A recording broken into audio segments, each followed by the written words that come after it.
Assalamualaikum warahmatullahi wabarakatuh. My name is hafidh and I am an executive of the affirmation team. The motion of this debate is this House would abolish primary and middle school years that group children based on age and instead group them by competency and intelligence. This motion proposes a significant reconstruction of the educational system, advocating for the removal of the age-based grouping in primary and middle schools. Instead, students would be grouped according to their demonstrated competencies and intelligence. This means that the students would no longer advance through grade levels solely based on their age, but rather on their educational aptitude and mastery of subjects. Here's our limitations. 1. Restriction to formal education. 2. Consideration of age-based education. And 3. Special education provision for those beyond the age range. And why must we discuss this motion? First, addressing educational inequality. The existing education system often perpetuates inequalities as students progress at the same pace regardless of their individual learning abilities.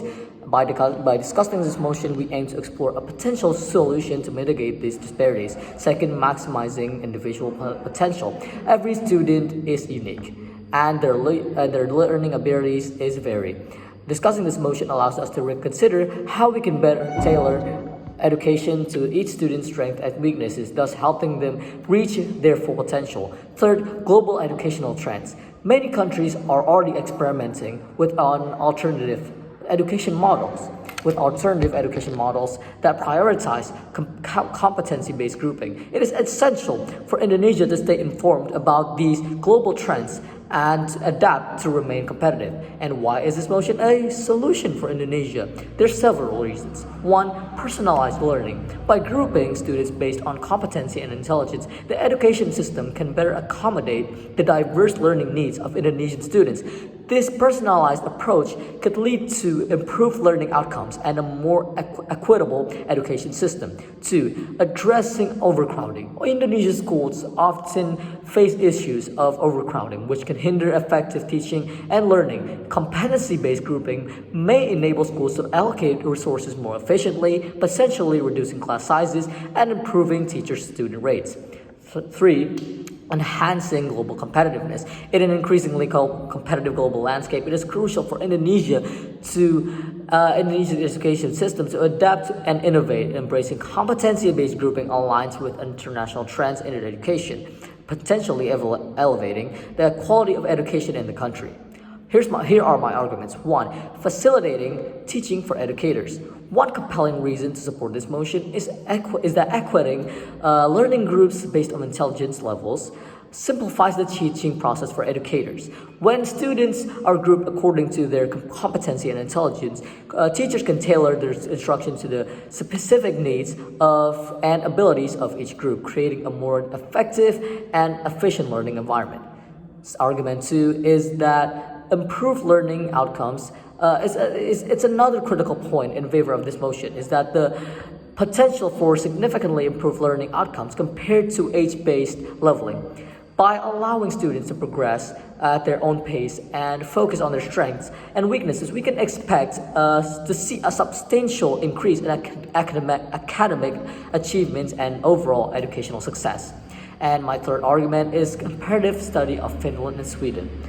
To bolster our case, we could look at a comparative study of education systems in Finland and Sweden, both of which have implemented competency and intelligence-based leveling. These countries consistently rank among the top in global education rankings. By following their example, Indonesia has the opportunity to enhance its educational standards and global competitiveness. Fourth argument is increased parental motivation.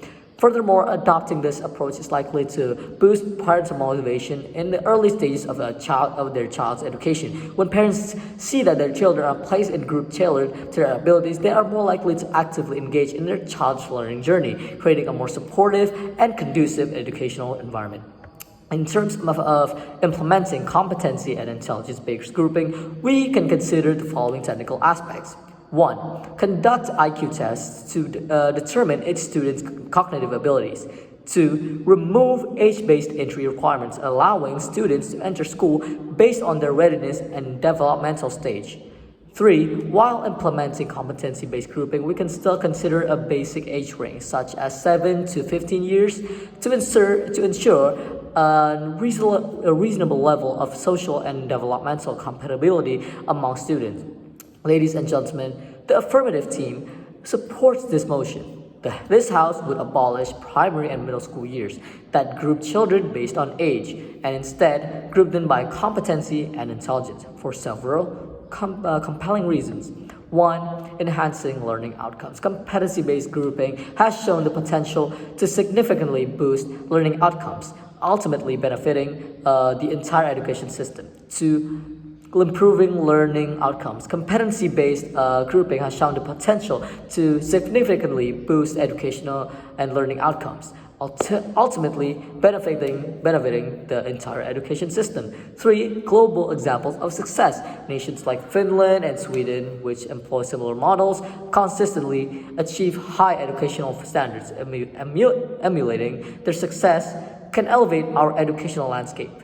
And four, boosting parental engagement by aligning students' educational paths with their abilities. We anticipate increased parental motivation and involvement, nurturing a supportive learning environment. In supporting this motion, we aim to pave the way for a more equitable, efficient, and competitive education system in Indonesia. As we embark on this motion and this journey of educational reform, let us remember the wise words of Nelson Mandela. Education is the most powerful weapon which you can use to change the world. Thank you.